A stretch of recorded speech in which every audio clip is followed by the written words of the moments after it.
Hello everyone and welcome back to Magic at the Movies, the big movie podcast where... Whoa. Trying to find a new thing for what I say after that. Did that work? Yeah, I'd say so. Okay, we'll keep doing it then. Yeah. Where we talk movies, TV shows, anything that takes our fancy. That week I'm your host, Joe, and joining me as always is the ever-present and a man that always has something to talk about on episodes of the podcast is my lovely co-host, Robert. Hiya. The dog is also here, folks. Yeah, well, She's going to be she wandering was. around. She'll probably start barking at something. And that's fine. And that's fine, we forgive her. Yeah, we She's love her just for getting that. it all out. Yeah, that's what you have to How do. are you, Robert? I'm okay, how are you? I'm all right. You're all right? I'm not as tired as normal. Good. I feel I'm in glad. good form. Yay. Why is that, Robert? Because you have Lego Star No, Wars. no. Oh, Okay. yeah. No. You've got kind of basically early access to a very much anticipated game. Yes. As we're recording, the date is Tuesday, the 19th of May. Wow. And for those in the know, that is the release date of the deluxe edition of Lego Batman Legacy of the Dark Knight. Oh my god. One of my most anticipated games of the year. So, Yep. that is being downloaded on the PlayStation 5 as we speak. Yeah. I didn't know that it released today, the deluxe edition, so I saw his physical copy in this room, and I was like, what the fuck? I thought you'd been sent it by PR or something. My dad knows someone who works at PlayStation, you know. I get exclusives all the time. Lucky thing. That one friend you had as a kid who had an uncle that worked at Nintendo, knew all the secrets. Oh, wouldn't that be so good? So yes, welcome back to Magic at the Movies, folks. Mhm. Today we'll be talking about a mishmash of various things. I want to talk about two big releases that came out this past week. One, well, not really big releases. One was on TV. The other was a sort of independent British film. Mm-hmm. Well, they were big to us, damn it. They're big They were big to us. One being The Christophers, which came out in cinemas, and the other being a Disney Plus Marvel Special Presentation, being The Punisher 1 Last Kill. Wow. Punisher Wow, killing. and I'm sure Robert will have things to say as well. But why don't we get started with the podcast by starting this episode like we start every single episode with our regularly recurring segment, which is... What have you been up to this week? Thank you, Robert. Yes, this is the section of the show where we talk about what we've been up to this past week or what we plan to be up to in the weeks ahead, whether that's watching a thing, reading a thing, playing a thing, doing a thing, making a thing, or saying a thing. Anyway, Robert, kick us up. What are you laughing at? What's funny? I'm not laughing. That wasn't the funny bit. That's not a bit I'm doing. You'll know when I'm doing a fucking bit. I was laughing in my head about a really funny joke I'd seen, heard. Please tell the joke. No, I was thinking about. You can't say I was thinking of a joke and then not say the joke. Have you seen this week's episode of Taskmaster, the most recent one? Last week's episode. Episode 6. Episode 6. Yes, I have. Yeah. I watched it on your Channel 4 account, so I don't get adverts. That's why. That's why I was like, why is it not in my continued watching? Because it's already been watched. To be fair, I did say you could use it because that's the only thing I watch anyway. You've been ahead of me for like the previous weeks because it wasn't in your continue watching, so I did have to search it out. But I obviously beat you to episode 6. You did. You must. That solves that I'm mystery. going to try and watch it live on this Thursday. No, I'm it's going to try fine. and keep watching that. But, things happen, It was like, continue watching Series 21, Episode 1. I was like, I'm on Episode 6, thank you very much. How dare you? What's wrong with you 4OD? Like, no, you've already watched it.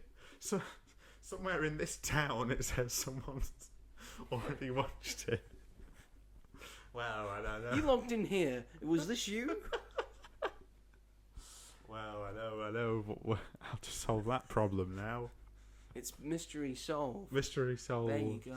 That was a great joke, Robert. Thank you for telling it. I don't even know. You were saying that, did you watch this week's Taskmaster? Oh, yeah.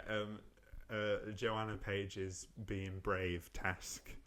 And the guy in the golf pitch going, are you alright? Yeah, we're fine. No, I don't like it. I'm not going to scream as much as she did because I might break the microphone. You might have the neighbours asking if you're alright. Yeah, we don't want the neighbours asking if we're alright.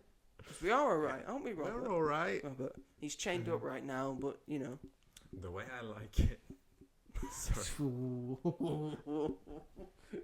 Learning a lot of things about Robert today. All you guys out there, or girls, he's fine for both. Hello. That's not what you want to get out in the world. I We're swing trying to both sell you ways. here, Robert. Yeah, there's people out there that Want some Robert in their lives. with chains included. They want some Robert in their lives. Number 2, chains. Those are the 2 things that Robert needs in a partner. Someone in chains. Someone and chain. Preferably come with your own. He wants to do the Marley and Marley song from Muppet Christmas Carol. Oh yeah, that's why. Exactly. That's yeah. why. No other reason. No. Ooh. Well, Marley and Marley. Ooh. Anyway, Robert, how about you kick us off by talking about what you've been up to this past week, what you plan to be up to in the weeks ahead, which might help you fill probably. this segment. Useless week.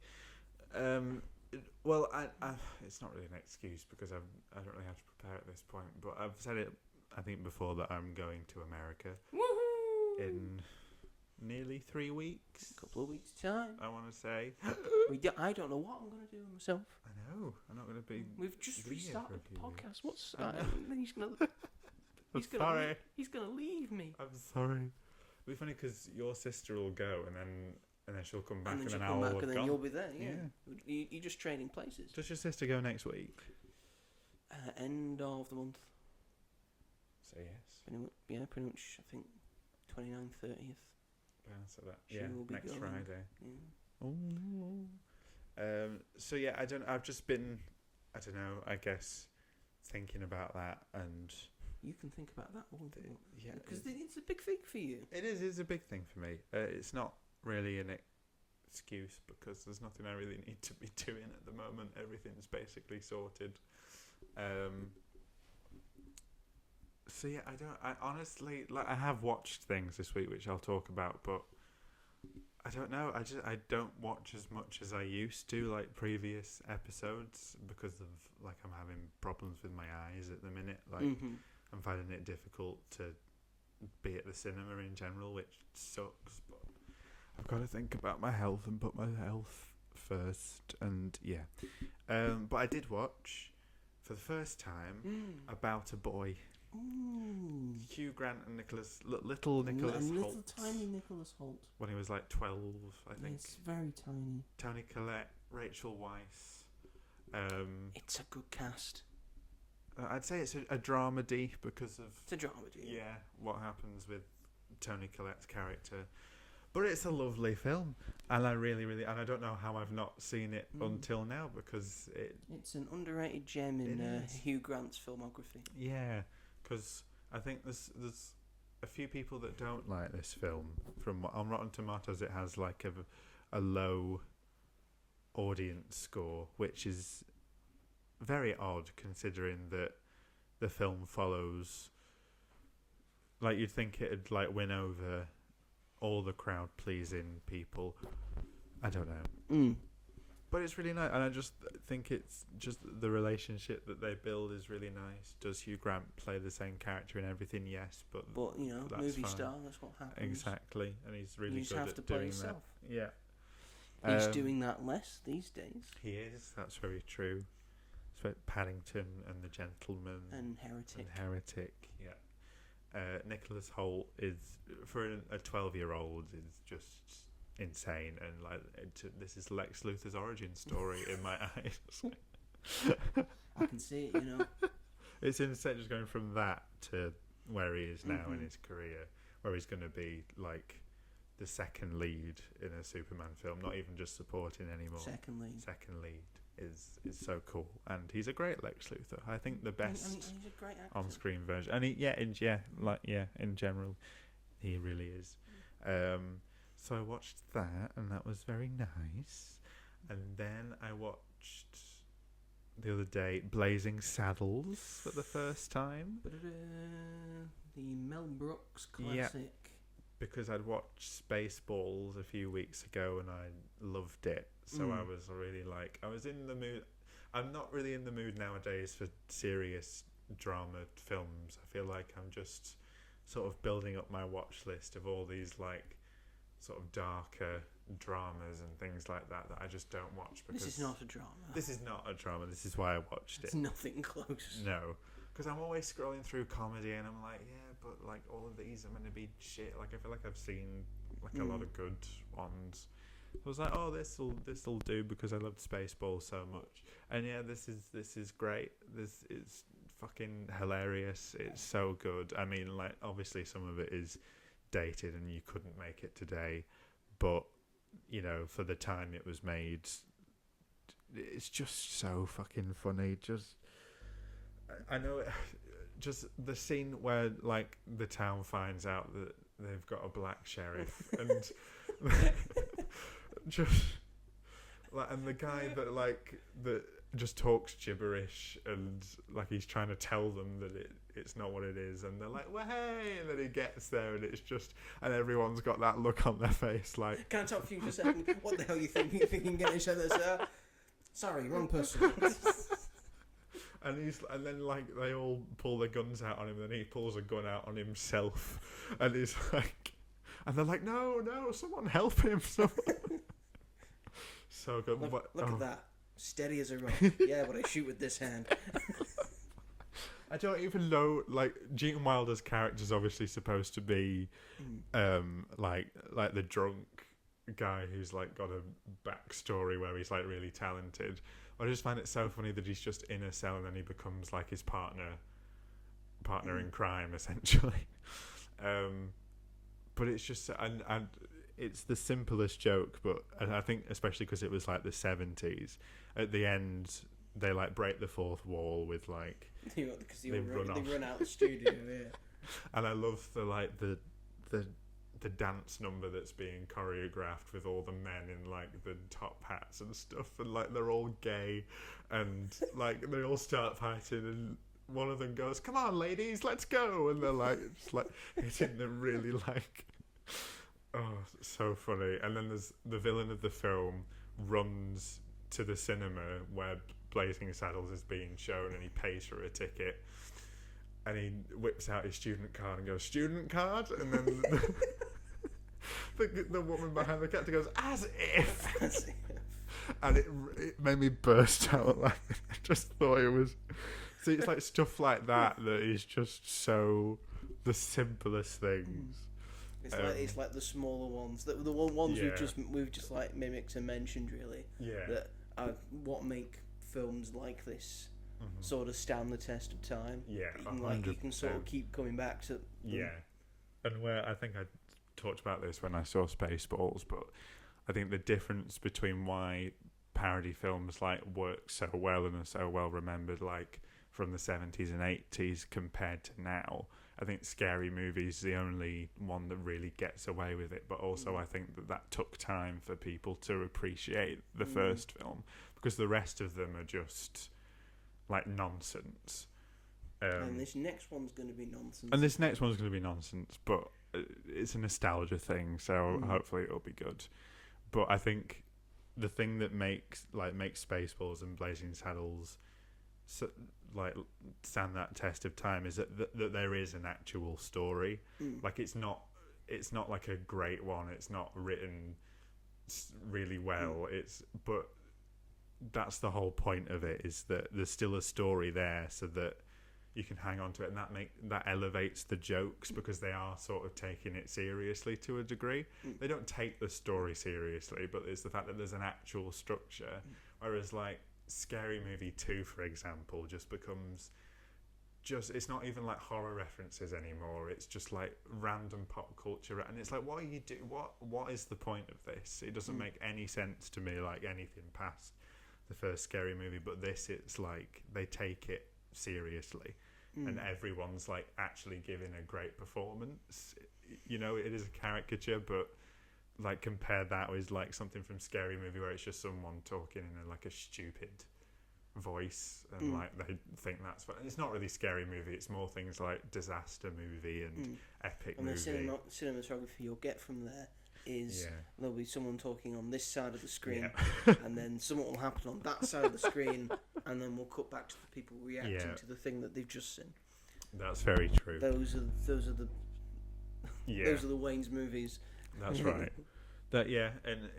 So that's the thing. So like, hopefully this new Scary Movie will bring it sort of back to, and also like Blazing Saddles does it with love. Like it does make fun of the cowboy genre. There's an earnestness to Mel Brooks films. Yeah, really. 100%. And you can tell he actually, puts effort in. Yeah. He's not just making fun of a thing. Just to make fun of it. He's making fun of a thing that he loves. That's it. You can tell. Yeah. So he obviously clearly loves westerns. Yeah. That's why Blazing Saddles works. He loved Star Wars. Yeah. I mean, who didn't love Star Wars? Exactly. So there's an earnestness to parodying it's to that level, because you want to make fun of it. Yeah. You want to have a laugh about it, but then you also want to, take the actual thing seriously and do it properly. Yeah, it doesn't make fun of it in like a nasty way either. It's just for the purpose of like jokes, like I think it's the same with Austin Powers. Yeah. In a way, that's sort of like it's a nod and a wink to the James Bond franchise, but done in a certain way, where he actually is still a spy. Yeah. And he actually does sort of do right things and stuff. So there is like a sort of a parody, but an earnestness to the parody that is Austin Powers. And I think like what gives me more faith about this new Scary Movie is that they're parodying like a lot of very beloved films. So like there's nothing really to lot of modern ones as well. Like we've seen stuff for weapons and for sinners. Yeah. So I do worry about Spaceballs 2 just like ripping into the sequel trilogy and stuff. I'm actually really nervous about it. Mel Brooks is 100 years old. Yeah. Not an exaggeration. He is literally 100 years old. Yeah, I feel like it's just going to like make fun of it, but not in a way of love this time. I don't know. We'll see. We'll still go and see it, obviously. But yeah, Blazing Saddles was great, and I need to watch Young Frankenstein. Oh, Young Frankenstein's so good. Yeah. I need to. It's just because it's not on like a streaming service at the moment, but I should just buy it or something. And then yesterday I went to see Project Hail Mary again for the third time. For the third time? Wow, he's beating me. Only because a friend just asked if she hadn't seen it, and she was like, "Oh, did you want to go see it?" I was like, "Yeah, sure, why not?" She waited till now to see it? God. Yeah, she's like, she's oh, hello. She's Holly. a student, so she doesn't. Like, she can't always afford to go out like every weekend and see like the latest release. So, oh, hello. Yeah, she's right behind you. Calm down, hon. It's okay. It's okay. It's okay. So, Talk yeah. to me. No, don't bark. Don't bark. Oh, at the no. thing. No. Oh, No. Otherwise, you won't be allowed up there. And it was great seeing it again. I haven't seen it in maybe like a month or I haven't seen it in so long. I haven't seen it in so long. It's on. It's on. It's available to buy digitally now. Is so, it? Yeah. Oh, yeah. My favourite scene is still. Well, I have two, but I think that my main one for more the emotional reasons is when Sandra Hüller Huller? Sandra Hüller. Hewler's character sings Sign of the Times. I Mm. think that's such a beautiful scene for so many reasons. Mm. I always get very emotional when I watch that scene. And my other Mine's favourite when Rocky wakes up and that's Grace also just a very good just one. hugs him. Yeah, that's also very good. I think my second favourite scene is when he's doing the video diaries when Rocky's just moved in. She's trying to make whispers. Yes, I can hear you. You just said. It's like, I do this thing. He tells me to do it like this, and he'll come back and he'll be like, "What are you doing?" And I'm like, "I don't know." So good, so funny. And that is a timeless film, and I wonder how it'll do in awards season. I think it might do quite well. I hope it gets nominated for Best Picture at least. I think it will be nominated Yeah. for Best Picture. We will see how the Odyssey does, Good point. which I think is probably still the favourite, despite Yeah. internet backlash to the latest trailer, I'm surprised about that. which is stupid Yeah, I because don't the know where that's internet come is stupid and haven't read it, from. Yeah. and the people who have said they've read it and said, "Oh, it should be like this. It should be like this. It was written at this. It's because it's ancient Greek times, and everything should be like this. It's not real. I hate that. The Odyssey did not happen. But also, The Trojan War probably happened. Yeah. There's evidence that there was a place called Troy, and a war might have happened, but the Trojan horse did not happen. Yeah. Achilles did not exist. Odysseus did not exist. The gods aren't real. To our knowledge, at least, the 10-year war may have happened. The 10-year journey for Odysseus to get home did not happen. All the creatures he meets are not real. Yeah. So therefore, it can get continuity and all. Oh, it should like this. It can get in the bin because it doesn't fucking matter. But it's also Christopher Nolan's take on it. Like, why does he have to like stick to like these points and? Which I think we were both not enthused about Wuthering Heights, but we were. I was. But not as I understood why but not wouldn't as be. This is like the greatest Oh yeah, thing. no. But we were both like, this is her take on it. Yeah. This is Emerald Fennell's look at Wuthering Heights. This would be the same. Yeah, exactly. It's got it's shorter than Oppenheimer. Yeah. So we'll see how that plays out. But it's got an exceptional cast that will all do very well. Yeah, exactly. And why would it be just beat for beat exactly like the book? Who would want that? Because the book's really long. It's so fucking long.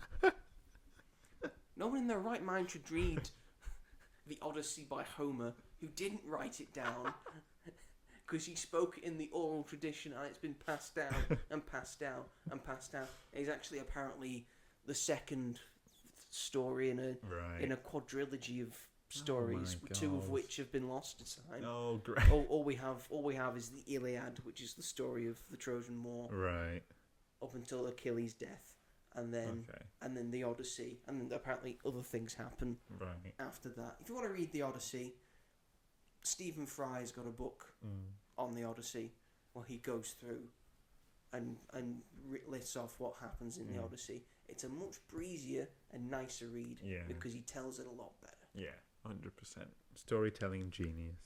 And the Odyssey, it's been adapted multiple times. It's been written down multiple times. Yeah.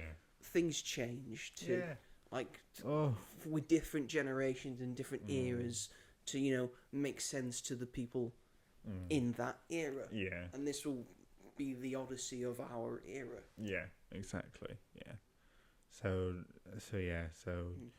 at least. And in the original film, Calypso was played by a black woman, and no one cared. Right. So But when now, people for some go reason- on the internet and say that, why is Athena played by Zendaya? Shut the fuck up. Why do these fake made up things? Why have you assigned Why is like Tom skin Holland colour in to it? them? Yeah, He's the whitest person. He's in ancient Greece. Yep. It's fucking hot in there. Why would he be there? He would burn to a crisp. Oh dear. I remember that Robert Pattinson and Zendaya are in like every film that Robert Pattinson's in this year. Zendaya is also in. Also in, yes. Which I the think drama, is funny. this, And Dune. Dune. Part 3. I think Doom Part 3 actually looks really good as well. I mean, Tom Holland's and Zendaya are also in 3 films together this year. Yeah, that's true. Gosh, she's making the rounds. She's very busy. She's very woman. busy. Very She's got busy. Shrek 5 Then next she's year. got Shrek 5 next year, which everyone's looking forward to. I think they're trying to change it. I think that's And why we've heard it's delayed. nothing from since that snippet. It was supposed to come out Christmas this year. Can you imagine? Can you imagine? Oh, and then also like we've got Angry Birds 3 coming out as well, like the week after. It's fucking Dune, Avengers, Jumanji 3, Angry Birds 3, like within 2 weeks, and there's something the week before, but I can't remember what it is. So it's just insane. And then all the Thanksgiving stuff. There's 3 big Thanksgiving films: Fucker-in-Law, Hunger Games, Hex. So, fucking hell. Why don't they space these things out? Because they don't want to. They want everyone else to burn. Oh, so annoying. I mean, it was a pretty much free week last week. I know. To put something there. And basically next week, like, I know there's that Paul Rudd, Nick Jonas film that Power Ballad, which I'm looking forward to. I think it looks crap, but you do you. You do you, boo. But I ain't judging. Last week of May, like, you'd think, oh, I don't know. But yeah, Project Hail Mary, still good, but whoever had any doubts about that. And then I finished watching Amanda Land Series 2. I think the last time I spoke about it, I think I only had like 1 episode left, so I don't think I have much more to say. But Series 2, yeah. How does it compare to Series 1? I think it's just as good, maybe, if not a little bit better. I thought the first episode wasn't as good as like I was used to from the first series, but then the rest of the episodes were just great. Still so funny. Anne is still incredible and my spirit animal and an icon. Joanna Lumley is just fantastic. There's a whole episode where she's like, oh my god, dangerously driving, and it's the funniest shit I've ever seen. She thinks that blue road signs are suggestions.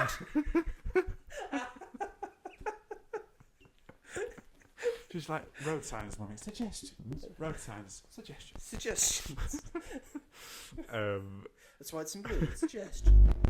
It's just great. I think it's so weird because it feels like it's the only British sitcom at the moment that people are like excited about and have been excited about for a long time, and like because it's already been greenlit for a 3rd series, so like it's already done so well and it's only been out for like 2 weeks, so which is great, and it's so nice to see that like everyone like loves it, that you know this is a spin-off from a TV show that became eventually very beloved like after lockdown and stuff like that because of streaming, and then they got this out of it, and then this is doing so well like whilst it's actually airing, and it's just great. I love it. It's just perfect like comfort TV, and yeah, I can't, but I hate watching it too quickly. Like 6 episodes, 30 minutes each is diabolical.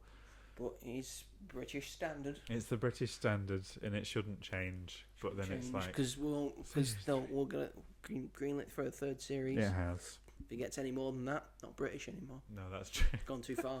Terrible. 3 series are gathered in Stacey. 3. That's and true. 3 specials. That's all we got. Yeah. That's all we need. And that's all we needed. You're right. Although series 2 did have 7 episodes. Did it? Yeah. Oh, didn't know that. 2 of 6. Yeah. Oh, cool. There you go. That's the sweet spot. You have a series with more than 6 episodes, and between 6 and 8. 6 and 8. 6 or 8. That's fine. So yeah, I reviewed Amanda Land and put it on my Instagram. Series 2.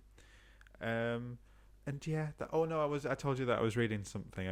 I'm currently reading Harley Quinn Wild at Heart, which is a DC Compact comic and it's just a bit of fluff. I think after reading Watchmen, I feel like I needed a bit of something to dial down. Yeah. So every night before bed, I read 1 issue of Harley Quinn, and it's enjoyable. It's sort of all over the place, and it's sort of like that's Harley Quinn. Yeah, that's true. It's like, what are we doing this week? Something like completely different. One issue ended on a cliffhanger of this force coming down to Earth and exploding in front of her, and it turned out to be a woman that was led there. And then the next issue was like didn't continue that on because it was like I think New 52 like future something, I don't know, and it was her finding the Joker on a deserted island. And yeah, and I was like, okay, whatever. But this next issue is about the woman that she found. But yeah, but that's comic books, baby. That's comic books. You've been used to some graphic novel bullshit where everything leads, every issue leads to the same. They're all just telling one big story. Not most comic books, if you just read comic books like month to month, yeah, like a different thing every month. Yeah. But it's fine. Unless they're telling like a big story over maybe 4 issues, but that's about it. Like it's got the same characters, and like when there is like an overarching sort of, she's trying to raise money so that she can pay for this building that she's been left by someone.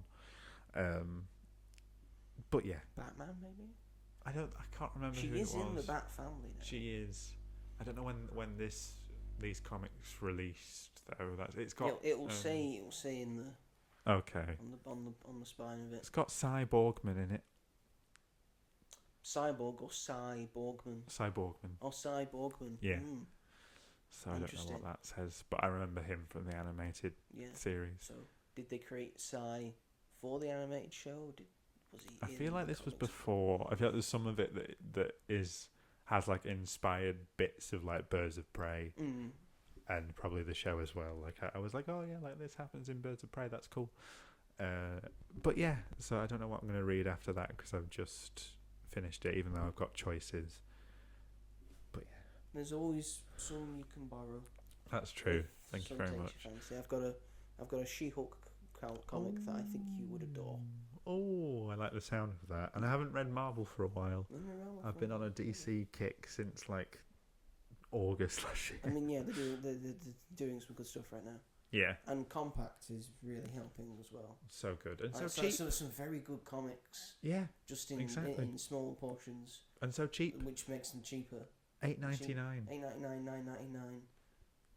Love it. That's what you need to do. That's what I love. I do need and to Marvel doesn't want to do it because it just looks like they're copying. But you two, they sort of have done it, but you copy each other all the time. Yeah, you might as well. They've got. I think it's called like Legends. I've got like Wolverine and a Fantastic Four one. Old Man Logan it was, and it's the same sort of thing. They're a little bit more expensive because they are a bit more like pristine. Bit more to them. Yeah, but it's the same thing as the Compact comics, and I appreciate that because I would like more classic Marvel stories to read. But yeah, that's me. How about yourself? Well, Robert, I've done some stuff. You've actually done stuff. I've done some stuff. You just talked to ages about stuff that you've done. Yeah, but not. Yeah. I will save 2 of them for later. Okay. To talk about. But first off, I finished a book. Oh yay! I finished reading Project Hail Mary. Wow. I've now watched the film twice and I have read the book. Oh, how do they compare? I like the book. You can tell that Andy Weir's a very good writer.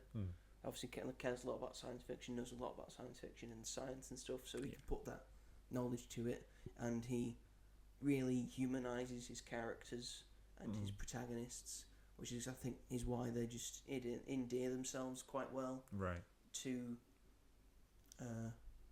characters on screen. You see that in Matt Damon in The Martian and Ryan Gosling in Project Hail Mary. And again, that might be also because of Matt Damon and Ryan Gosling, both very good actors. 100%. And his books, I think, really speak to this could be on the big screen. This deserves to be on the big screen. Seems like he's writing it for it.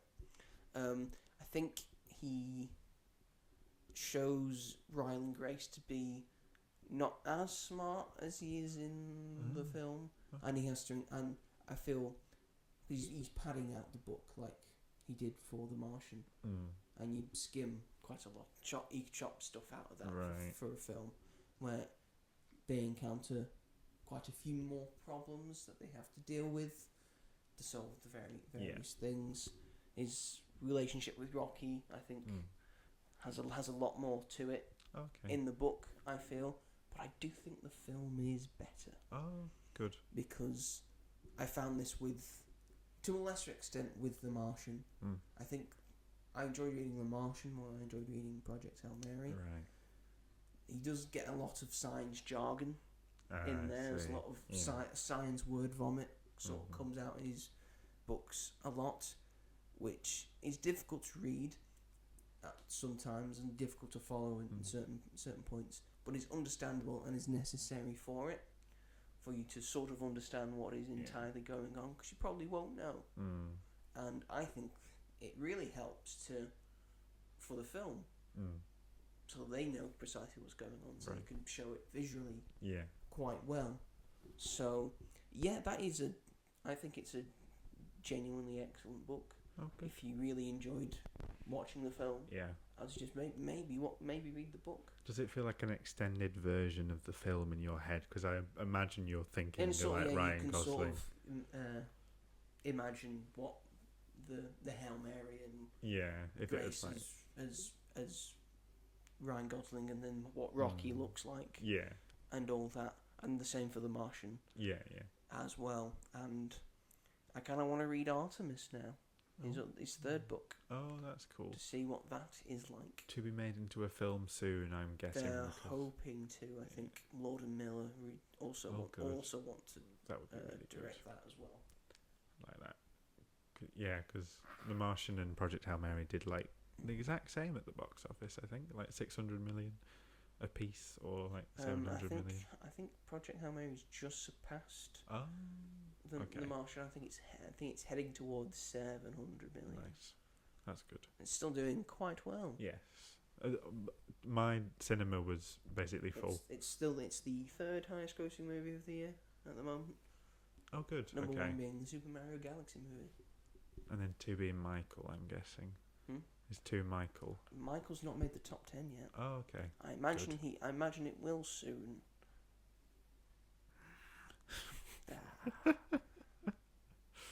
Oh dear. Because it went back to the top this week. Because now it's on. Boring. No competition. While I was perusing Disney Plus for other things that I was watching this week, I saw that they put a new film on to Disney Plus that I wasn't able to watch earlier this year when it was getting some award season buzz.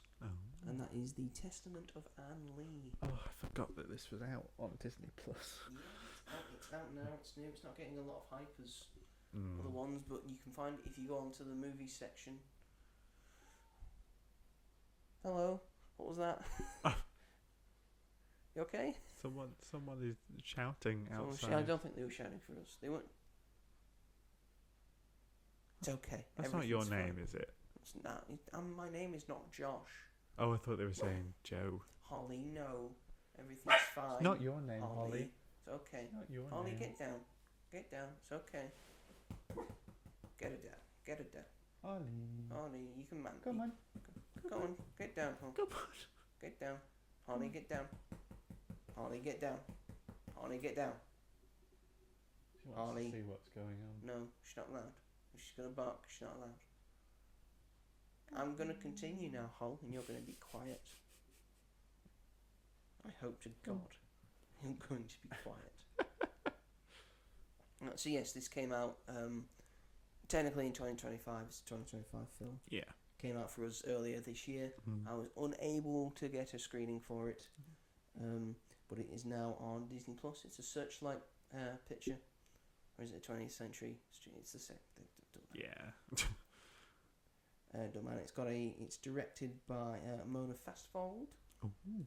And it has a cast that features Amanda Seyfried as the titular Anne Lee. Yeah. It's got Lewis Pullman in it. Oh, I didn't know. Who's come from? He had Sentry, Thunderbolts, and he had this. And it's also got Thomasin McKenzie in it as well from Last Night in Soho. Where's she? And Jojo Rabbit. It's also got Matthew Beard in it, Christopher Abbott, and who else is in it? David Cale as well. David Cale. David Cale. Okay, yes, this follows a true legend.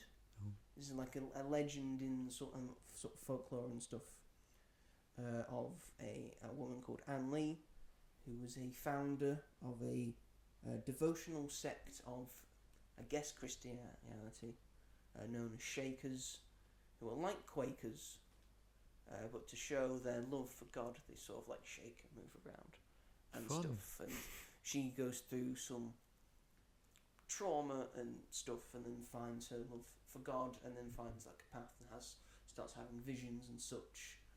And they have like moments when they say legends say this is what happened and all stuff, and how she gains a following and then goes to America to ignite this religion. And it's very good. It's good. I think it deserved praise and its plaudits, and the cast is excellent, and Amanda Seyfried does an extraordinary job, especially given that most of the main cast are pointed out that they are from Manchester. They are all from Manchester. Oh, wow. None of the actors are, I don't think. No, probably not. Because Thomas Mackenzie is not from No. Manchester. Lewis Pullman is not from Manchester. Amanda Seyfried is especially not from Manchester. And yet, Manchester. does a pretty good job of Yeah. doing a northwest accent. Oh, good. That's It's very close profound and to yeah. does sound a bit odd when you're using old folksy English, because it's set in the 1800s and all that. So it sounds a little bit odd, but I think she does a very good job of portraying that. Because I know for American accents, doing an English accent's a lot more difficult than an English actor doing an American accent. Yeah. Because Holly, calm down. What have you seen? Have you seen a cat? Get her down. Probably. Get her down. Come on. Just get her down. It's okay. It's okay, Hol. Leave it alone. Come on. Leave it alone. You stay there. Good girl. Never let me do anything. Yes. And then it's got a great supporting cast. Again, Lewis Pullman is exceptional in it, as is Thomas Mackenzie, and among others and stuff. And it's got some lot of very it's because they're Shakers and is to like move and dance and sing. Yeah. There's a lot of moments of music. Would you class it as a musical? I wouldn't class it as a musical. Right. It's got musical moments Okay. in it, and you- sort of musical numbers and such, and dance routines. Yeah. But I think it is just more of a historical drama Right. in a sense. Would you listen to it on Spotify? Not really. A lot of the songs are quite repetitive Right. because it's designed to be a prayer. Yeah. Because they're praying and such. But the musical numbers, I think, are exceptionally done. Right. And the film looks exceptional. Does it? It's just so beautifully shot, and everything's so well choreographed, and the pans and movements and tilts and swerves around different things to just embody different areas, and then different days and different weeks, and just to one continuous shot, and various moments in lightness and darkness and tragedy and burning buildings. Spoilers. Oh no! Oh dear! There's a burning building in it, folks. Oh God! Call the fire brigade. And Americans being insane Oh, and okay. pricks. Oh, great. There's a moment in when they arrive in America, because she's quite spiritual, is Anne Lee. They go past a slave auction, Oh dear. and she's like, "What the fuck are they doing?" And she just starts yelling, "Shame, shame!" Because everyone starts saying, "Shame, shame." There you go, Manchester girl. Yes. The idea of she's gone away from like pure Shaker. She is a Shaker, but she believes that a higher calling to God. If you want to find God and see visions of God, you have to remain celibate. Right. Mm. Ew. Ignore the passions of the flesh, the sins of the flesh. Oh, your This is passion. because she has like 4 miscarriages. Oh, okay, I see. Well, she doesn't have miscarriages. She delivers 2 of them, but Right. they don't get past 1 year old. Right, I see. So Oh gosh. It's quite Yeah, intense. she goes through some stuff. Yeah. There's Zara and Lee. It sounds like it. Mm. But you Yeah. know, I think very impressive, Mm. very well done. I think just a marvel and spectacle Yeah. to definitely be seen. Mm. You should definitely not sleep on this film. So if you have Disney Plus, by all means, give this a good old watch. I need to get on it. I wanted to see it. I wanted to see it in the cinema. And you can see it now. I can see it now. You can That's see true. it now. As well as this, talking of Disney Plus, because it's coming out this week, I got around to watching all of the TV show The Mandalorian. You watched it all? I watched it all. Oh my god! Not this week. Oh, okay. I just finished. I just watched Gradually. the third season this week. Ah, right. I finished it off, and I remember not liking the third season, but rewatching it, it's fine. It's got It's all right, it's got its got moments. some stuff in it, and you know, How about the The Jack retaking Black of- Lizzo episode? quite liked it. Again, you know, I like Jack Black. Yeah, that's a good point. I'm fine with anything he's in. He's a joy to me. Yeah, So, yeah. and you know, the journey that the Mandalorian goes on, and all the other Mandalorians go on, and the episode where you see the flashback for Grogu, and that's all good. Ahmed good Best one. getting some Yeah, flowers. yeah. Finally being a Jedi to that fucking youngin. But yeah, I think it's a good show. Yeah. Overall, it's a very good show. It's probably you could argue it is the best Star Wars show. We don't agree. We both know it's Andor, but Yes, it's definitely Andor. definitely but Andor. It's a close second. I'd say it's a pretty decent second. Yeah. And again, Pedro Pascal as Din Djarin, the Mandalorian, Mm. as well as all the other people and stunt doubles that make up the Mandalorian. Yeah. Because season 3 doesn't take his helmet off No. because Pedro Pascal was too busy. Yeah. It's so funny that he's the lead, but he's not like ever really on He's screen. not, yeah, I think he's taking his helmet off a little bit more in the next one, in the actual film. Which makes sense because you actually, want to have Pedro Pascal in it. Of course, but there was a whole plot in the show about him never taking it off again. Mm-hmm. So we'll find out. And it's but the commitment to it, and Yeah. I respect it, 100%. and all of that because we all respect Carl Urban for not taking the helmet off in Yeah, Dread that's a good point. because it's yeah. part and parcel of the character, and this is Yeah. part and parcel of the character. True. But in season 3, we all know that Pedro Pascal wasn't there live for season 1 and 2. Even for some of the cover bits, it was actually him. Yeah. So you just kind of want him there, I would say. But yeah, I'm all caught up with it now. All I know caught up. exactly what's going on. Yeah. I skipped over Book of Boba Fett, didn't watch it. That's fine. It's fine. I got the gist of it eventually, what Yeah. happened. I already knew what would happen. And before we get to the other segment that I'm going to do, Wow. another thing I watched, I actually just watched it last night because I was on Tubi. Tubi, the Oh my free gosh. streaming service, which has a whole Wow. cavalcade of random nonsense in it.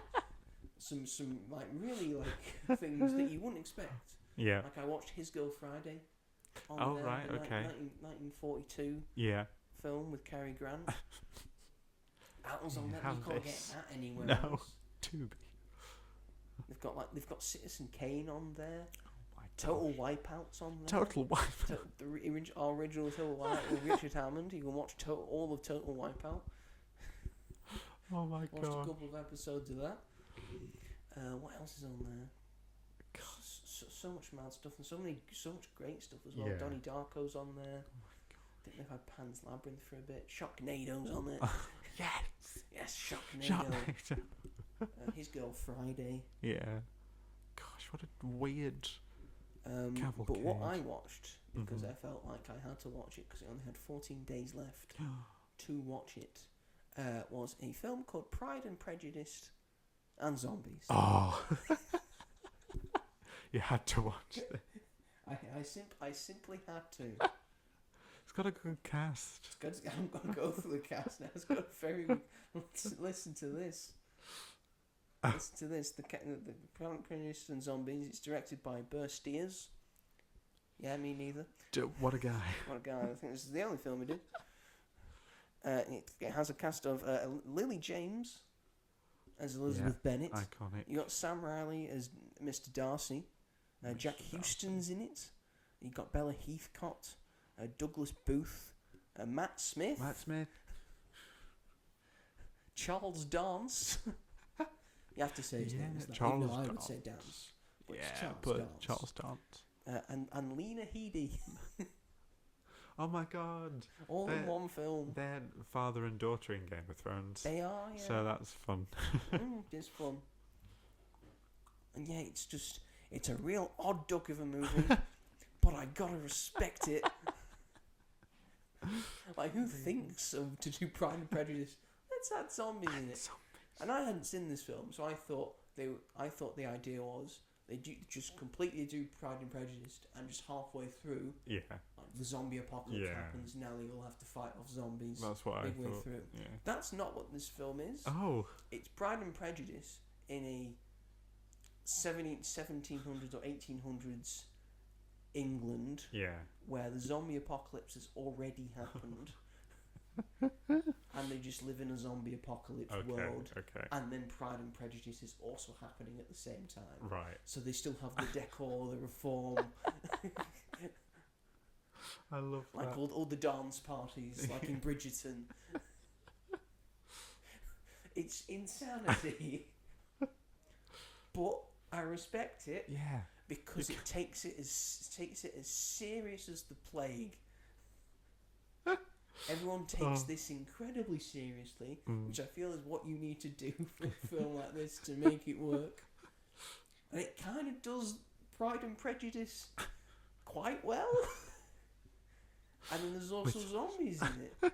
And there's some pretty good zombie kills and some pretty decent action. Who came up with this? The guy who plays Mr. Darcy, I'll get his thing. We'll get Sam Riley. I will say not a great Mr. Darcy. Right. He needs a lozenge. Get Matthew McFadden back in. Matthew McFadden or Colin Firth. He's not. Yeah, he ain't no Colin Firth. No. Lily James, great in all things. Yeah. She's good in this. She's great. She's good in this. I mean, Charles Dance and Lena Headey are just there for vibes. But they take it quite seriously. Lena Headey's like sort of like revered as this sort of great zombie killer. She's killed thousands of zombies. She's got an eye patch. Love that. Sally Phillips is also in this. Love Sally Phillips. As Mrs. Bennet. Oh my gosh. She's not that old, oh my god. They make her look old. Oh, she's married to Charles Dance. Oh, okay. Oh, brilliant. I bet she was like sold. Yeah. Matt Smith is Parson Collins. See, why isn't Matt Smith Mr. Darcy? I feel like he would have been better. And Jack Houston is George Wickham. Right. If these names mean anything to anyone. No. I've only really perused Pride and Prejudice once. It's gone out of my memory. Have you seen the film with Keira Knightley? No. Oh my god, please watch the... I should. Oh, After this, I should. Good. After this, I should. You see, when I was on Tubi, I was tossing up, do I watch, because they have it, Night of the Living Dead. Right. The original zombie movie by George A. Romero. Or do I watch what the zombie genre became? Pride and Prejudice and Zombies. I decided to watch this. They also just call them zombies. Oh, good. It's one of the very few zombie movies where it's called zombies. I'm glad they don't just pretend this. Yes, they call them. Sometimes they call them undead, but most of the time they call them zombies. Matt Smith plays Parson Collins. He's having a whale of a time. He's having so much fun with this. Love that for him. He's such a flighty character doing so much weird stuff. This came out in 2016, so he's fresh off. Doctor Who, really. This is probably the first thing he probably did afterwards. Yeah, they were well into Peter Capaldi by this point, I think. At that point, yeah. This is like the first thing I remember, because I remember this being advertised. Yeah. Thinking, do I want to see that? I want to see that. And then I ended up not watching it, because it probably would have been shit. And I agree, it's not that good, not the best, but it's a real stab. Yeah. And they sort of do Pride and Prejudice kind of well. It's a good time. It's a good time to be had. But not like a good film. But not a good film. Right. Yeah. Makes me want to watch it even more. I mean, here's some reviews for it. Well, 1.5-star review. Someone get Darcy a cough drop, as I said. 2.5-star review. Is the truth universally acknowledged that the most important thing in Prejudice adaptation, zombies or not, is the Darcy casting? I can't believe they got the fucking Raven from Maleficent. Yeah, that's who it is. I could cry the zombies were hotter, which that's a bit mean. Wow. The Raven from Maleficent. 3-star review, which is what I gave it. Some alternative ideas for future movies like this. The Kissing Booth and Zombies. Little Women and Zombies. Phineas and Ferb and Zombies. Paddington 3 Zombies. Oh my god. Little Women and Zombies would be so cool. 3.5-star review. Lily James in a corset wielding guns and knives. That's a big hell yeah for me. Yeah. There's a suiting up scene where they're all wearing they're all getting ready to go like a big event, and they've got corsets and gowns in the they're just putting knives in and flintlocks and swords. Yeah, you go for it. There's the idea of like, because they've got too much pride, they've got too much prejudice. It's there. Zombies are also happening. It's there. It is in there. They kept through it. There's the class system, but they've done it in a certain way of. In terms of zombie fighting, like the upper classes learnt Japanese fighting, and the lower classes learnt Chinese fighting, and the Bennets learnt Chinese. That's such a wild. It's odd. It's very odd.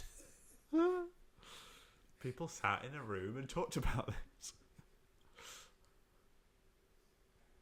There's a couple more. 3.5-star review. Well, I love to have fun. Yep. A 4-star review. You hate this movie? Do you also hate fun and joy and laughter?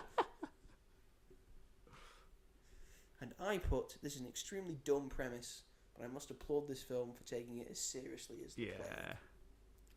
Which is I think is how the zombies happened. Like a plague came over on a ship. Oh god. They blame the French.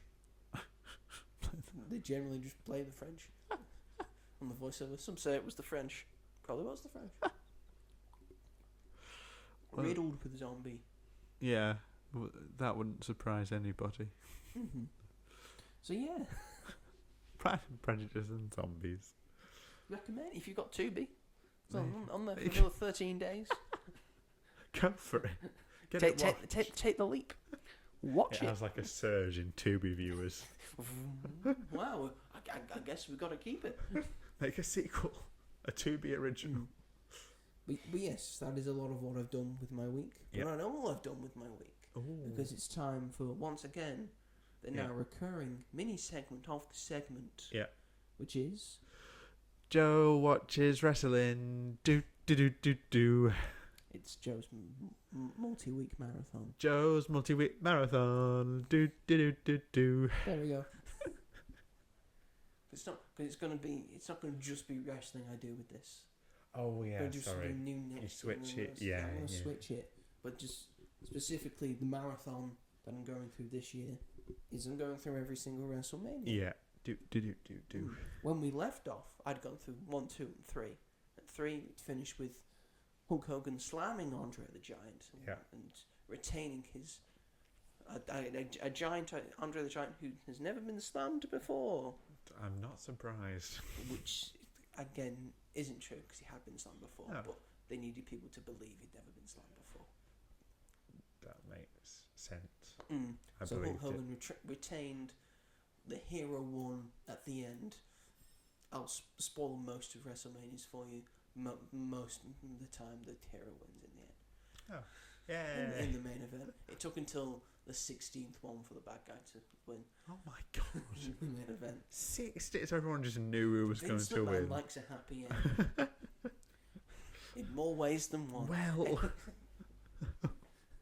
So now we get on to WrestleMania 4 and WrestleMania 5. Yeah. As some people call them the Trump WrestleManias. Oh. Because these two WrestleManias take place at Trump Plaza. Why? Which is no longer a thing. Because guess what? It went bankrupt. Not even wrestling could save it. Who's shocked? Not me.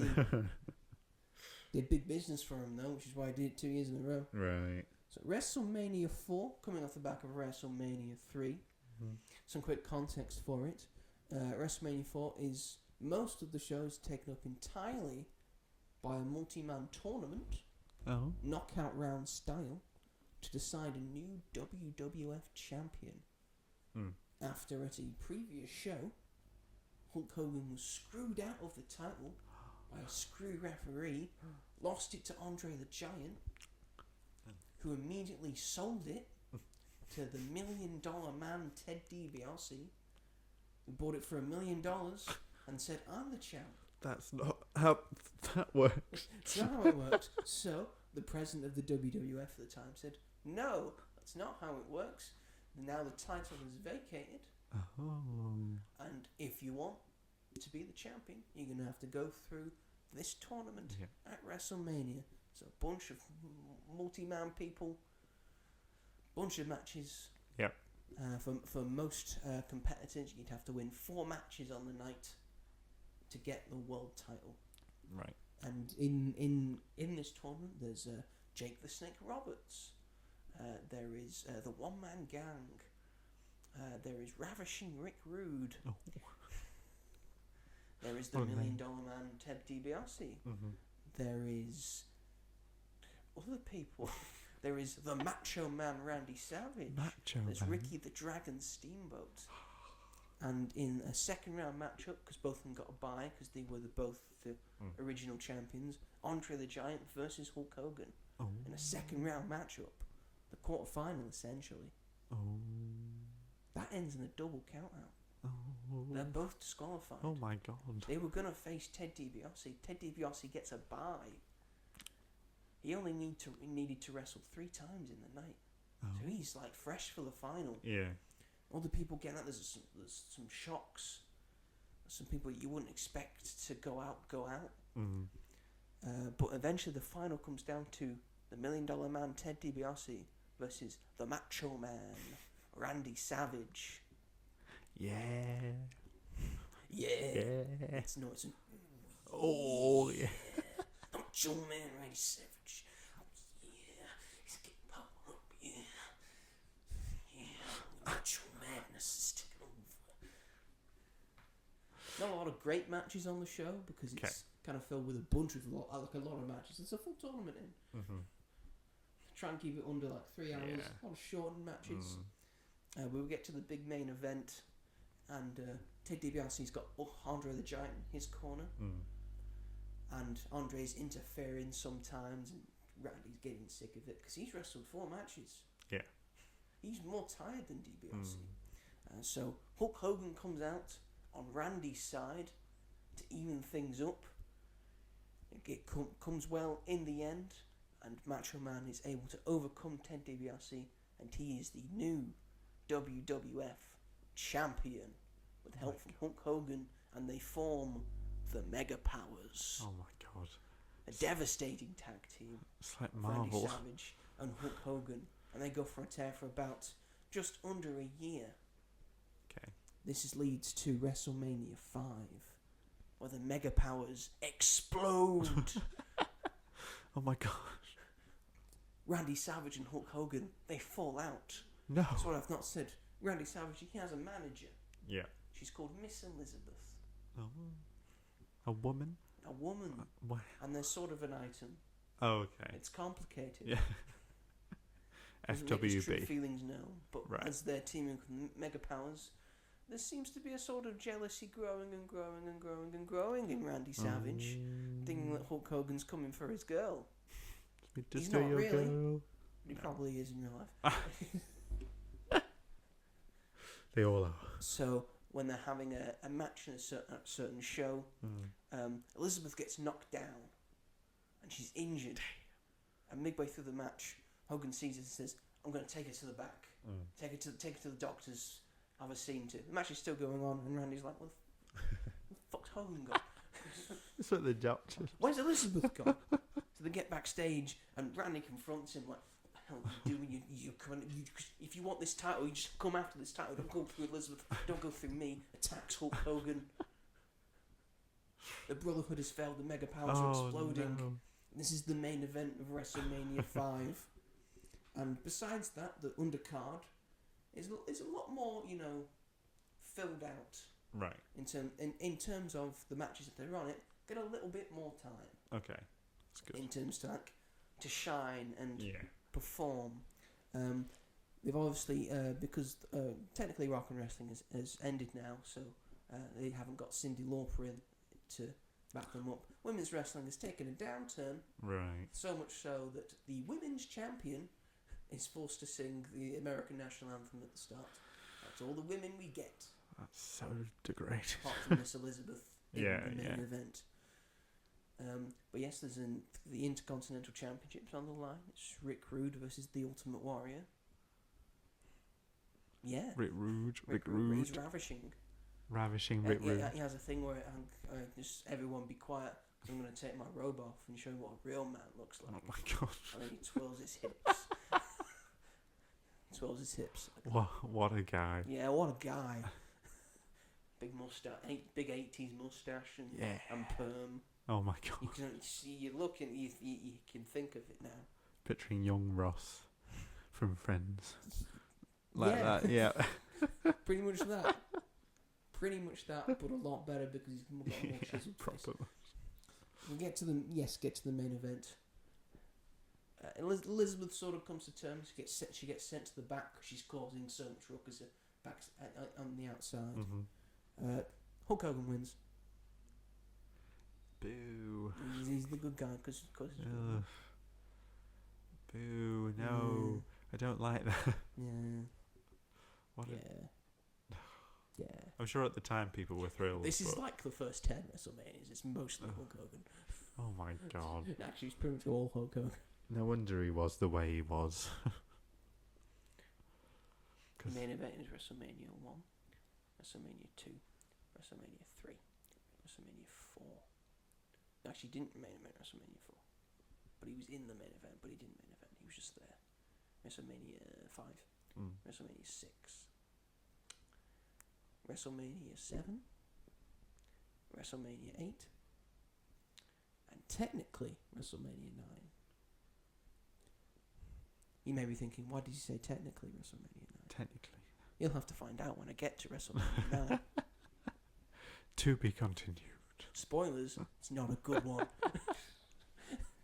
It's not a good one. Yes, to be continued, so that's where I am, up to date. I'm going to try and watch at least 2 a week because I started this quite late. Right. Because we all know there's only 52 weeks in a year, and I've got 42 WrestleManias to get through. Right.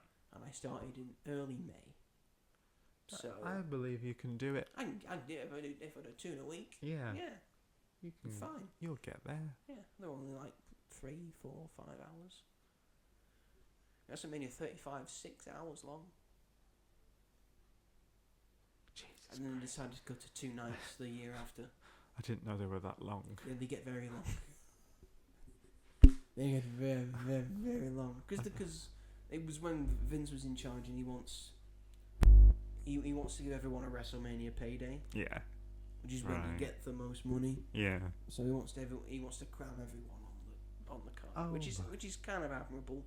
Yeah. It makes for very painful to watch. But, and the audience gets very tired. I thought it was like an hour. You thought it was like an hour? Yeah. No, they're like 3. It's a big pay-per-view. Like 3 hours long. A standard episode of Monday Night Raw on Netflix is 2.5 hours. Oh my gosh. SmackDown's 3 hours. The pay-per-view's going to be an hour. Maybe the highlights are an hour. Honestly. Anyway, that's what I do with my week. Shall we move it along? Yes. To what I'll just continue to talk. What else you've been doing? There was a big new Marvel thing that came out last week, and I would like to talk about it. It is called The Punisher: One Last Kill. It is the 3rd Marvel Studios Special Presentation, coming after Werewolf by Night, which was received with great fanfare and made obviously made Marvel want to say, yeah, we should make some more special presentations. Yeah. And then that was followed by the Guardians of the Galaxy Holiday Special, which was filmed alongside Guardians Volume 3. and this is the third one, which feels a bit odd. 'Cause I thought we should have had loads more by now. Yeah, like, why introduce them if the last one was in 2022? Yeah. So what? Why the delay? Why the delay? Who knows? I don't know. Try and make them more special. Yeah. But yes, John Bernthal is back as the Punisher. Frank Castle himself. Frank Castle. And once again, he's trying to give it up. He's trying to quit. He doesn't want to be the Punisher anymore. He's sick Addiction. of it. It's an addiction. He's got voices in his head Oh dear. that talk to him, saying, "Yeah, you're done now. What you can do? Kill yourself. Kill yourself by your family's grave." It's very dark for Marvel. I will say this up front. It's probably the darkest thing that you'll see on Disney Plus. My God. When Disney Plus was launched, Yeah. It's a family streaming service. This is as dark as it gets. Right. Okay. Jesus. It's dealing with trauma and depression and sort of scenes of possible suicide. Oh God. And all that, and John Bernthal does a very good job of showing that emotion and the anger and the rage, but also the sort of calm that's inside Frank Castle Right. and the Punisher. This is a sort of loose adaptation, or takes inspiration from the Punisher series Welcome Back Frank, where he has come back to New York City and he's going through and killing the mafia family, the Ganucci family. I've always said it and pronounced it the Ganuccis. In the video game, the Punisher video game, it's pronounced the Ganuccis. In this, it's pronounced the Nuccis. Like the G is silent. Right. Which I guess is possible. Yeah. Yes. You'll let them off. I'll let them off. Like I'll let people off when they say Falcone. Or is it not Falcone? I feel it's Falcone. Falcone. Yeah, that would make more sense. They're an Italian family. Yeah. Come on, Falcone. Falcone. Yeah. Falcone. And that's how it's said in the Arkham games as well. But I know in other media it's Falcone. I'm fine with it. The E doesn't have an accent, so it probably might be Falcone. Misconstrued. But yes, this it's 55 minutes long. I would say I would like to be longer, to be a bit fleshed out, but then it's just a film, innit? Yeah, that's it. It's just a film. It's a special presentation. And yeah, he wants to be quit of all of it, but Marnucci threatens him and say, "I've hired every bounty hunter and misfit to get your ass." Oh my God. At 5 o'clock, they're all gunning for you. So it's John Wick. In a way. Isn't that just the plot of John Wick? But a lot more violent. And a lot, and because John Wick focused, precise. Yeah. The Punisher, raging animal. Good point. It's the one real big action sequence that the entire film is built around, of him going sort of door to door. Right. Just going through people. And swapping guns and getting a shotgun and taking other people's weapons and then stabbing knives, chokes. Oh my God. A lot of very, very good action. Yeah. Pulled off very well. A lot of very good squibs and stunt people falling over. So, plaudits to the stunt people in this. They need not their plaudits, dues. Unfortunately. And it's not their fault, to the visual effects department, because there is one... there is this one scene in it where it's... Frank jumps off a building and sort of a cool guy gun turn shoots the guy. Yeah. As he's crashing down to sort of, I guess, ventilation things, the silver things that are on rooftops and stuff. And it starts off well. But then once we get to Frank impacting the thing, it turns into a PS3 cutscene. It really took me out of it and made me start not liking the thing. Yeah. Which is why on Letterboxd, immediately after, I only rated it 3 stars. Yeah, I was thinking I feel that I'm more floating 3.5 stars now. Right. Because the action was very good and John Bernthal is very good as the Punisher. I think he was born to play the role. Yeah. in a way. Again, I would have liked the Nucci's to be fleshed out more. Yeah. And seen more of that. Maybe the entire film is just him going after them. Yeah. I think would have been a better. 55 minutes is just I weird. think Why it would with have the been Punisher? a better idea Yeah. to do that as the special presentation instead of something we've seen before, which is done in season 1 of the Punisher and season 2 of the Punisher, both at the start of him. I don't want to do this anymore. Yeah, it's the same so thing. we've seen him again, which I get is like a sort of character thing of he wants to stop doing this now. Yeah. But he's always dragged back to it because the scum need to be punished. Yeah. And we eventually get him in full attire at the end. Finally killing this dipshit. This real bitch of a man. Yeah. Very satisfying. Yeah, that's the best. My favourite kill is when he stamps a guy's head in. Oh, wow. Although there's some very good shotgun kills, I will say. Nice. Mm-hmm. There is some John Wick double tapping. Good. So yeah, good. it's again, John Wick has inspired a lot of action. Yeah. I was gonna see. Again, it's a good characterization of the Punisher. It's a good lean on for his story. Yeah. And to see him back in Brand New Day. Yes. And the final bit of it, he's still got his sort of beard. Yeah. But he's in like full gear, black gear with the white skull. It's a very profound white skull. Right. So, which again I think looks more comic booky instead of a sort of in the show it's sort of faded out one. Yeah. But this is like a very white one, which I think is what he's wearing in Brand New Day. So it sort of feeds into that.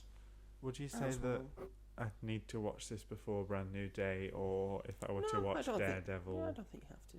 I don't think you have to watch Daredevil.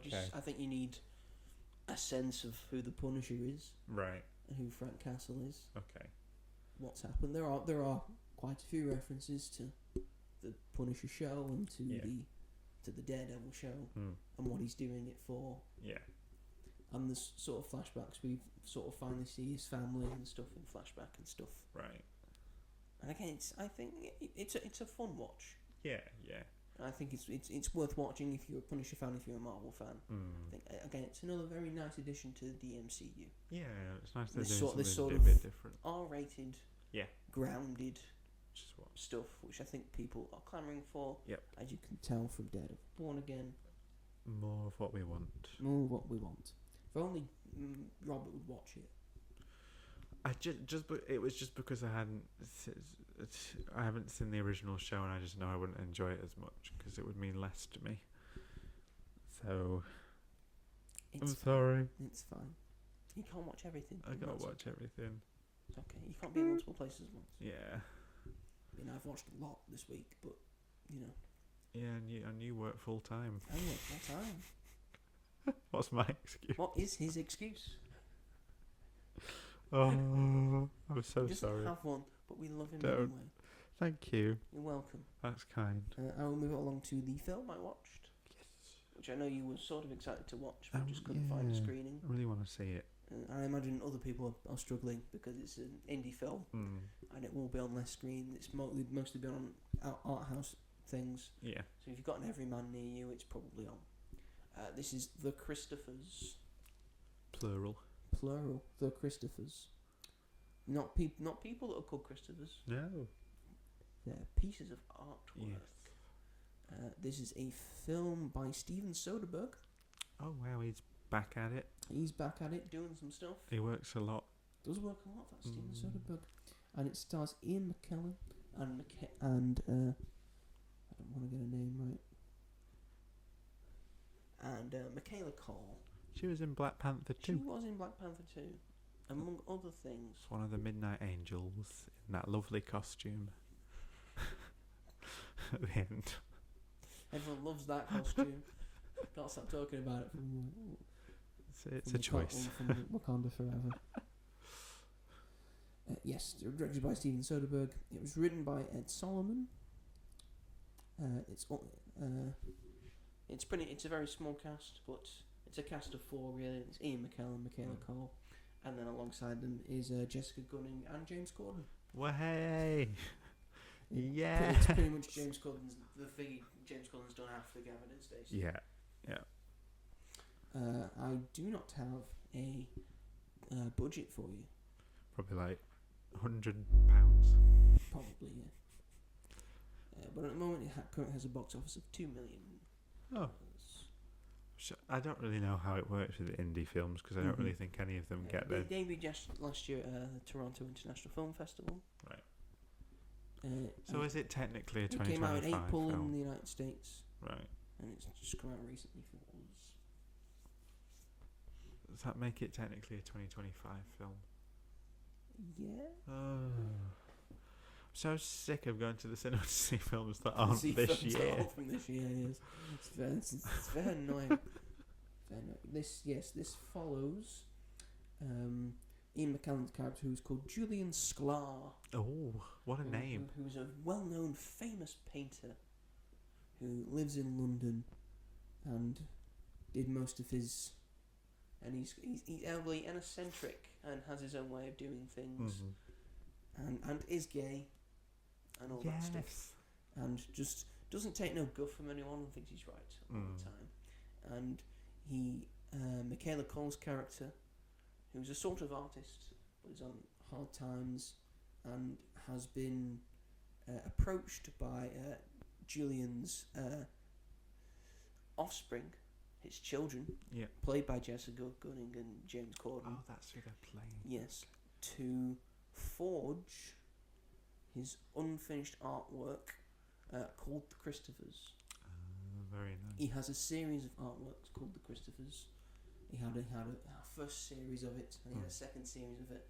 People have always wondered where the third series was. Right. Well, he had started them, but he never finished them, and he has a sort of aversion to them, because they're called the Christophers because they're named after the guy he was seeing and in love with, and I guess he fell out of love. And the whole thing is a sort of buddy comedy between Ian McKellen and Michaela Cole, who have some incredibly good chemistry. That's so nice. And Ian McKellen has so many words to say in this, and he does so incredibly well. And he's so brilliant. Yeah. And Michaela Cole is so brilliant in this. And as side characters who are sort of just lightly adding to the plot, I think Jessica Gunning and James Corden do very well. Yeah, that's nice. Yes, it's mostly set in Julian Sklar's house in London. Yeah. It has like a double house. It's got 2 doors. Oh, lovely. What a nice setting. And it's just it's very funny and witty. Yeah. I laughed at a lot of moments with this, and it's mostly just the way things are said. Yeah, I think is quite helpful, and they've got great comedic chemistry with each other, and just great chemistry in general. Yeah, there's a lot of quite sad moments, a lot of very funny moments, quite heartfelt moments, and just the relationship between the two, how it ebbs and flows of sort of liking each other, betraying each other, liking each other, betraying each other. That's sort of going on. It all sort of like falls into place and sort of works. One downside is I think the ending could have been a little bit better. Okay. I understand the ending that they went for. Right. And I thought it was delivered quite well. Good. And I enjoyed it immensely. Yeah. I think it helped that I was in just a comfy, cosy little cinema called Everyman. Were there a lot of elderly people? No, there was only a couple people in. Oh, that's a shame. It was a shame. I would have thought that would have been selling out. It was a late screen. It was like a 8:30 screen. Oh, maybe that's why then they've gone on to Friday bed. I had work in earlier and like later on. Yeah. I was able to see. Good. It was so intimate. I had a nice chat with the lady who served me. Oh, nice. She was lovely. They are very lovely there. They are very lovely there, aren't they? Lovely, yeah. It's almost as if they're being paid to be lovely. Yeah. Did you go straight from work? No, because I didn't finish work at 8. Oh yeah, that's a good point. No, I finished work and then I came home and then had a late tea because I had tea there because I myself a cheeseburger. So good, so good. And So good. with some fries. I got a Diet Coke as well. Oh, heaven. What, it was heaven. That is heaven right It was there. heaven indeed. So I think that added to the love Yeah. for it, because it's a nice cozy little film. Perfect watching place. it in a cozy little space, Yeah. eating a burger and chips, and a Diet Coke in a glass, Oh. which is the best flavour of Diet Coke. Glass Coke. Class. Coke. Oh, what It goes plastic bottle, yeah. can, glass bottle. Yeah. 100%. If you're having Coke in a glass bottle, that's the good shit right there. You're doing it right. You're doing it real right. Oh. I poured it into another glass, of course. I'm not an animal. Oh, of course.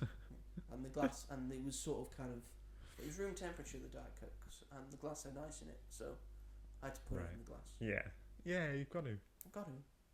I couldn't fit the ice in the Coke glass. So. I've not been to the Everyman in a while. Yeah. See, could have gone. It's just because it's quite expensive. Again, I said I would have paid for you.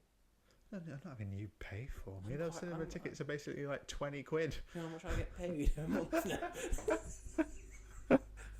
But it's quite a difference compared to. It's quite a difference. But no, I saw off Lego this year. Yeah. I said I have to limit my Lego spending.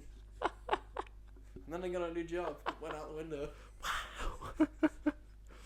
Whole world of new I was possibilities. looking at a very new Yeah, Star Wars yeah, Lego set. yeah. Well, it's worth it. It's It very was worth nice. it. I have no regrets. As you shouldn't. As I shouldn't. But yes, if you get a chance, you can find it anywhere. If it's screening in a local area of yours, I just find by it all means weird. go watch it, because Michaela Cole's great, and go there for Ian McKellen. Yeah, I do want to. He's exceptional, and I can't wait to see him in Doomsday. The Arc Cinema in town, right? It's really weird because you'd think that this film would at least play there, because it did play Testaments of Anne Lee when that came out, like one showing a day for like a week. But like for some like art house films, I'm like, oh yeah, I'll just go there to see it. But then like it's not playing there at the moment. There's no consistency. And it's really annoying because I don't why some films and not others. It doesn't make sense, but whatever. And it's a rights issue and stuff, and Yeah. and getting funding to get your film put in multiple places. Yeah. It's difficult. Yeah. But yeah, there you go. If you get a chance to watch the Christophers, by all means, watch the Christophers. Christopher. Unless you've got anything else to add, is that the show? I think that is the show. Yeah. That is the show. Yeah. Well, thank you everyone for watching and listening, folks. This was very me heavy. That's I feel. okay. That's my own fault. And it's Robert's fault. Blame Robert. Always. I'm trying to add to this podcast. Yeah. I've made it this length. You have. If in doubt. For good or ill. No, you have. Yeah. If you want to if you switched off at Robert's bit and then I started speaking, that's all right. I get it. I doubt that very much. He seems softer than me, I guess. Softer. In sort of tone and calmer. Okay, I feel like we're both pretty calm. I went on multiple rants this episode. You had things to talk about. And rants about people not liking the Odyssey. That's okay. That's what this podcast is for. Ranting, yes. Yes. It's true. Yes, thank you everyone for watching and listening to this episode. We very much appreciate it. If you are watching on the YouTubes, then feel free to like and subscribe to the Magic of the Movies YouTube channel, and then push the bell notification so you never miss an episode of this podcast. Ding ding. Ding ding ding ding. Ding ding ding ding ding ding ding. Let's do the crazy frog. No, let's not. Okay. With his bloody penis out. He's always got his penis out. I know why. Why? I don't. Get some underwear at least. People let that onto MTV. Yes. God. But if you're listening to this on a podcast catcher of your choice, where can they find us, Robert? Definitely Spotify. Yes, definitely Yeah, Spotify. Amazon Music as well. Apple Podcasts. That's true. And Sony Podcasts and wherever else they may be listening to their podcasts. All of this is very, very true. Yes. If you want to get into contact with the show, me and Robert are both available on Letterboxd and Instagram. Wow. On Letterboxd. Litterbox? Oh dear, I don't want to. Interesting. Very different kind of box. On Letterboxd. Specifically not Letterboxd, Letterboxd. You can find me at Ginge101. And I am Rob on Film. In terms of Instagram, you can find me there at The Mighty Joe 888. And I'm Rob G. Hall. Leave us a comment. Leave us a thing that you liked, disliked. A thing you want us to talk about, a topic you want us to bring up, a film you'd like us to watch. Yes, that'd be fun. All of them are available to look down there. Leave us a comment. Yes, especially on the YouTubes as well. Yes, please do. Anything else I need to say? I don't think so.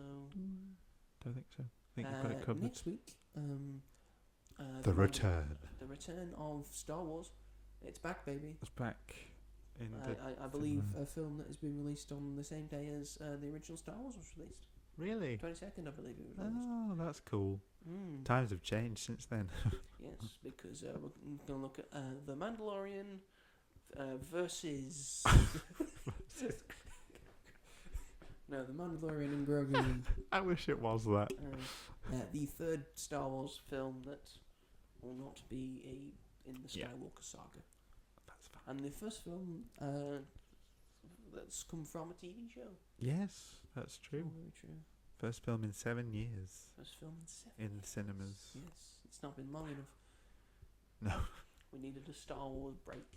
Yeah. Still do. But we'll Oops. We'll see.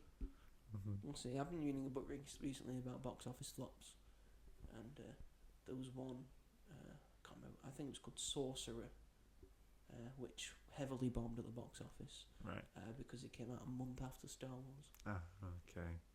Like, we don't want magic. It wasn't about magic. Oh. It's a very, very, very... misleading. It's a very misleading title that I read. But yeah, it had other problems, but yeah, it was sort of tanked by the fact that Star Wars came out and right. blew everything else out of the water. I'm sure I'll talk about it when I finish the book. Anyway, thank you everyone for watching and listening. Yes. And we will see you all in the next one. Goodbye. Goodbye.